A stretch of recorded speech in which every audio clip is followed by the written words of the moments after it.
Кыргызстан менен Түркиянын ортосундагы соода-экономикалык мамиле, инвестициялык кызматташтык жогорку деңгээлде өнүгүп жатканын бүгүн президент Сооронбай Жээнбеков Кыргыз-Түрк бизнес форумунда айтты. Маалыматтар боюнча былтыр Түркиядан 93 миллион доллар инвестиция келген. Кыргызстан эгемендүүлүккө жеткен 28 жылдын ичинде Түркиядан тартылган түз инвестициянын көлөмү 600 миллион доллардан ашкан. Бирок мамлекет башчы эки өлкө ортосундагы экономикалык даремет толук колдонулбай жатканын, жакынкы жылдары соода жүгүртүүнүн көлөмүн 400 миллион доллардан 1 миллиард долларга жеткирүү боюнча Түркиянын президенти Реджеп Тайып Эрдоган менен сүйлөшүү болгонун билдирди. Президент Сооронбай Жээнбеков Кыргызстанда инвесторлор үчүн бардык шарттар түзүлгөнүн, аларга бир топ жеңилдиктер берилгенин айтып өттү. Ошондой эле туркиялык ишкерлерди Кыргызстанга чакырды. Өлкөдө инвесторлордун укуктары корголгонун, алардын мүлкү кол тийгиз экенин баса белгилеп өттү. Бизнести каттоо билесте бизде эң жөнөкөйлөштүргөн 3 күн ичинде бизде бизнес ачса болот. Жаңа түзүлгөн ишканалар 3 жылга чейин мына салыктан текшерүүдөн бошотулду. Бизнести негиз текшерүүлөрдү мына кескин кыскарттык.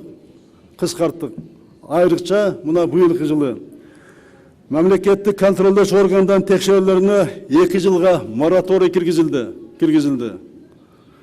Кыргызстандагы салык ставкалары коңшу мамлекеттерге караганда бир кыйла төмөн.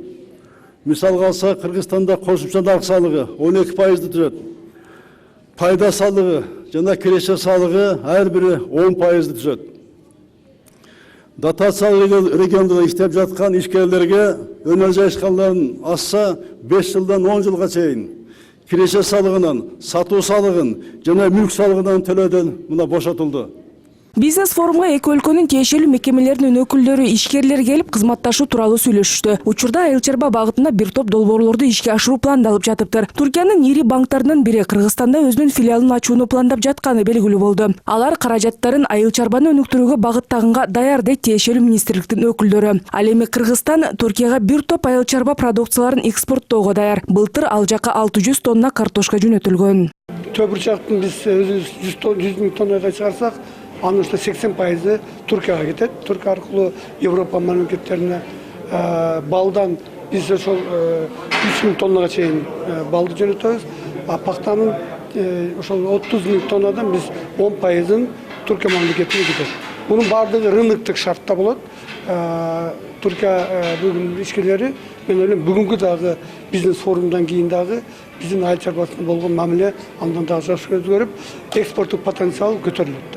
Кыргызстанда жаңы өндүрүш зоналарын куруу үчүн чоң колдоо көрсөтүлүп жатканы айтылды. Жеңил өнөр жай ишканалар ассоциациясы үчүн Чүй областынын Сокулук районунда 41 гектар жер бөлүнүп берилген. Туркияда текстиль тармагы абдан өнүккөндүктөн кыргызстандык ишкерлер кездеме чыгаруучу ишканаларды биргелешип ачууну туркиялык бизнесмендерге сунушташууда. Мындан сырткары Кыргыз-Түрк бизнес форумунун жүрүшүндө туризм багытында бир катар долбоорлорду ишке ашырууга мүмкүнчүлүктөр көп экени айтылды.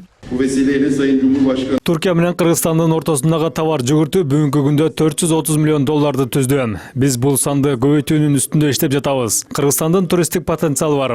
Ысык көл, Нарындын тоолору жана башка жерлер бар. Мисалы Ош шаары 2019 жылы түрк дүйнөсүнүн борбору деп табылган. Мындай иш-чаралар атаандаштыкты жаратат деп ишенем.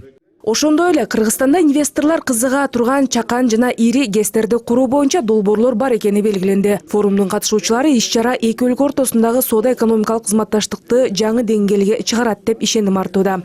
Рахат Жаныбекова, Нурбек Капаров, НТС.